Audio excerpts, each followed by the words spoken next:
اس نے خوفناک خواب دیکھا۔ چہرے پر کپڑا باندھے ایک سایہ اس پر جھکا ہوا تھا۔ وقتی طور پر ہلکی سی غنودگی محسوس ہوئی۔ وہ خوف اور دہشت کے مارے چیخنا بھی بھول گئی۔ وہ اپنے پیچھے ڈرتے قدموں کی آوازیں سن رہی تھی۔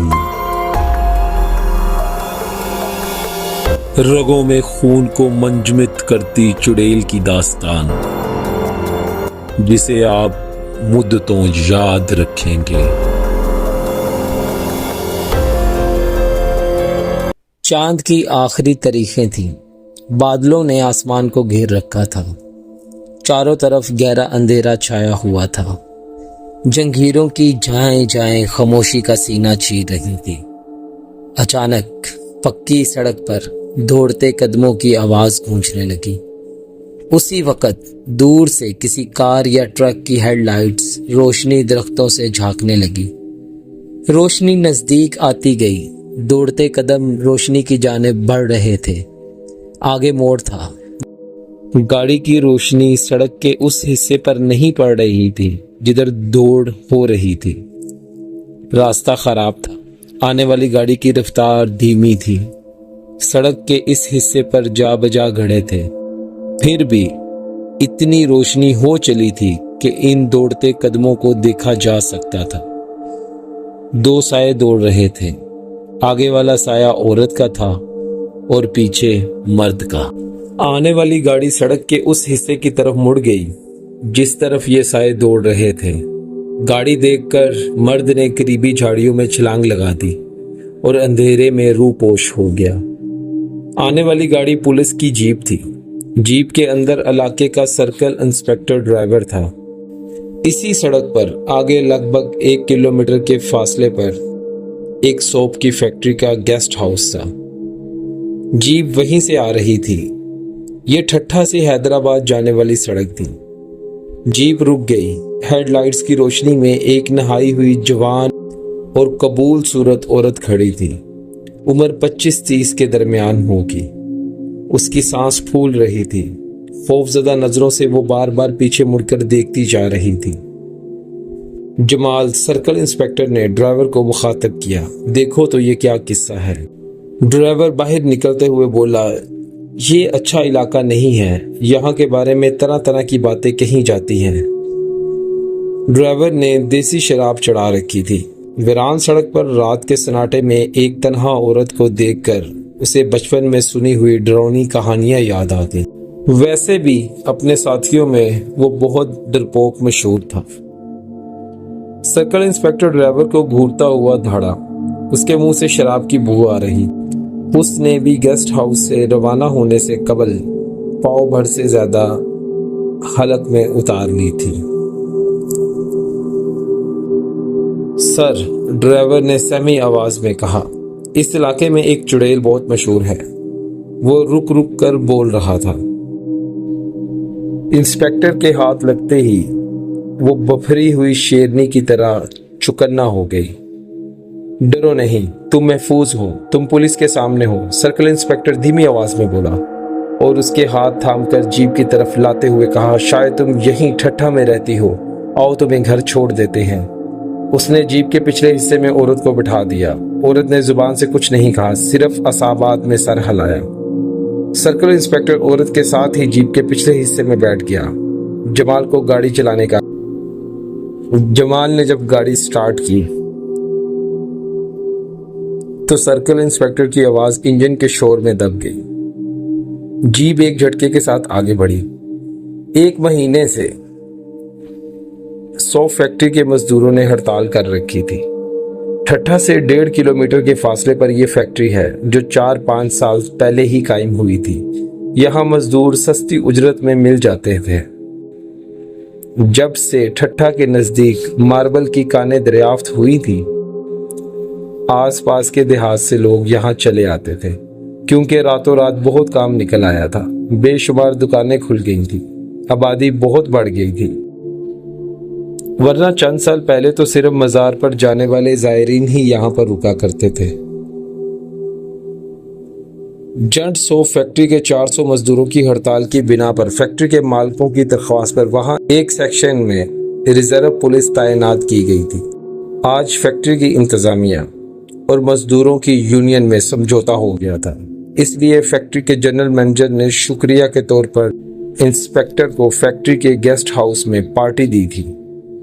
सर्कल इंस्पेक्टर के मना करने के बावजूद उसने बच्चों के लिए फूलों की टोकरियां वगैरह भी जीप के पिछले हिस्से में रखवा दी थी और मुस्कुराते हुए कहा था, उम्मीद है आइंदा भी हमें पुलिस का ताउन इसी तरह मिलता रहेगा।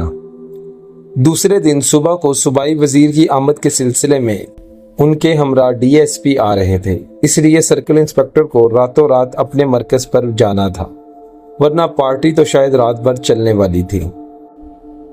पूरा ठट्ठा नींद की गोद में सोया हुआ था। 2 बज चुके थे, मगर अब भी सड़क के दोनों तरफ होटल खुले हुए थे। रफ्तारी से जीप इन रास्तों से गुजरती थी। सर्कल इंस्पेक्टर ने औरत को गौर से देखा। उसने पहली नजर में ही भांप लिया था कि वो कोई बदचलन या आवारा औरत नहीं हो सकती। जीप के अंदर इतनी रोशनी हो रही थी कि वो इसका भरपूर जायजा ले सकता था। वो नंगे पांव थी, पैरों पर जमी हुई मिट्टी साफ नजर आ रही थी। अब भी वो सहमी सहमी सी न जाने किन ख्यालों में खोई गुम बैठी थी। गर्मियों के दिन थे। उसके घर का सेहन काफी बड़ा था। वो सब सेहन में ही सो रहे थे। बूढ़ी माँ के पलंग के बराबर में इस औरत का पलंग था।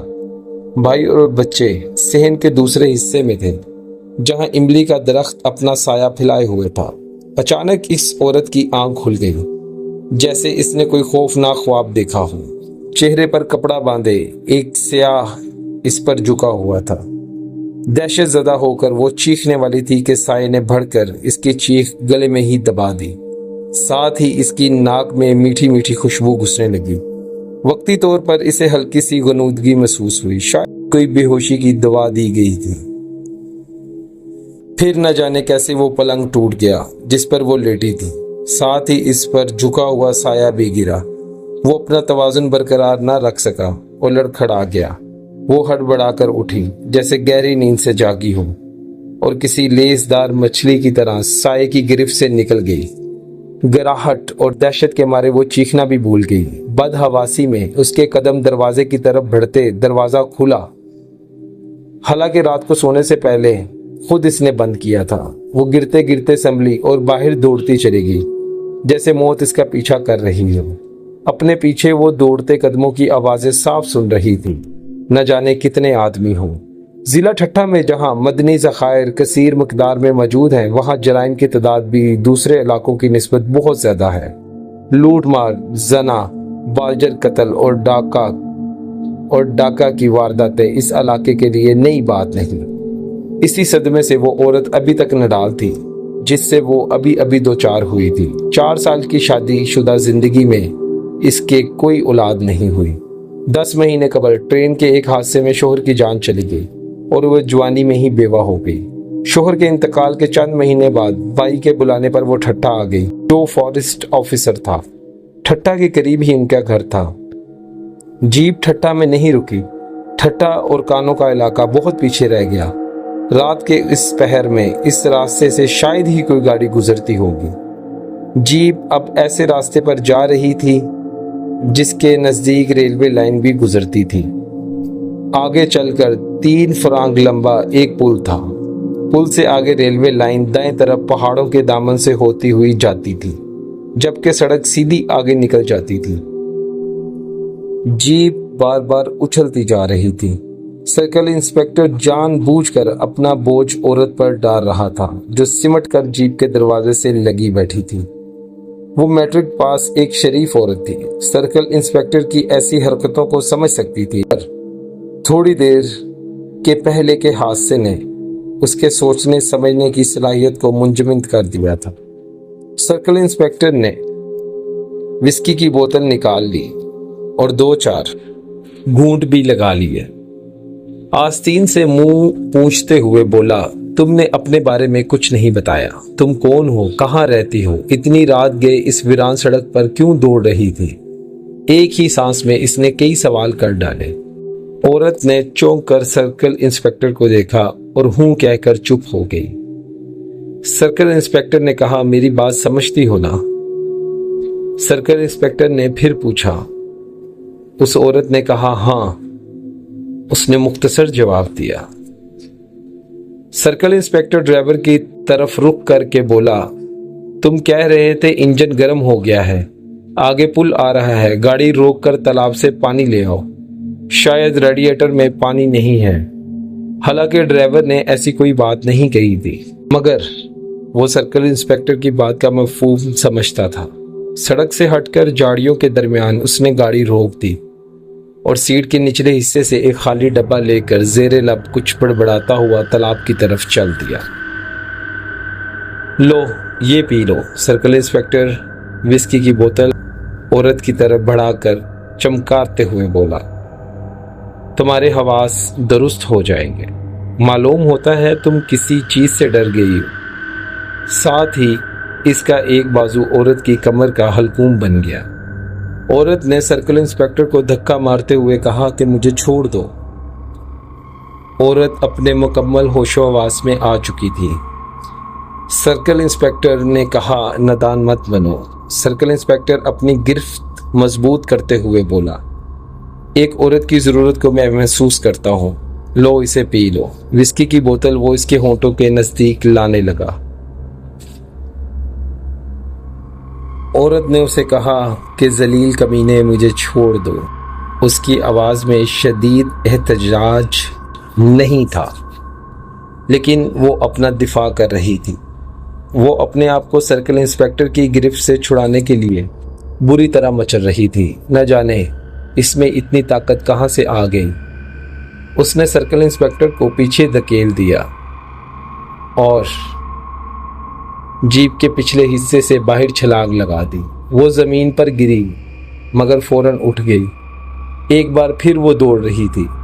औरत की तरह वो तेज नहीं दौड़ सकता था, जो खौफनाक हिरनी की तरह छलांगे मार रही थी। थोड़ी देर में वो हाँपने लगा। वो औरत पुल से लगी रेलवे लाइन पर दौड़ रही थी। रुक जाओ नादान औरत, रुक जाओ। वो हाँपता हुआ चिल्लाता। उसकी आवाज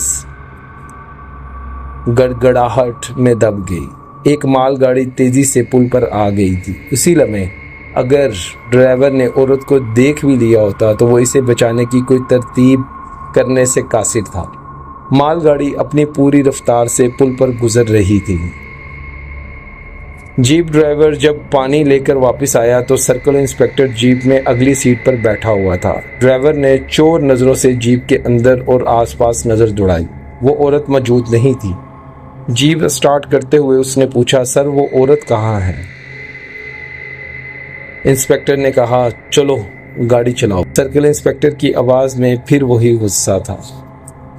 कुछ देर बाद वो धीमी आवाज में बोला, वो भाग गई।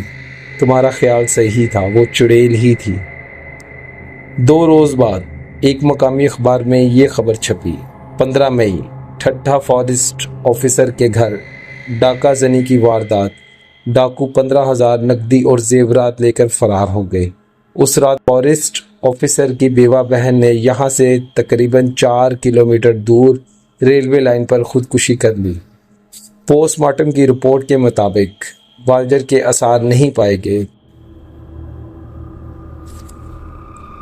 कियास किया जाता है कि शायद वो अपने बेवा होने से तंग आ गई थी। अगर आपको मेरी कहानी अच्छी लगी है तो चैनल को सब्सक्राइब करना मत भूलिएगा। बेल आइकन को दबाएं और मेरी आने वाली कहानियों के नोटिफिकेशन अपनी स्क्रीन पर पाएं।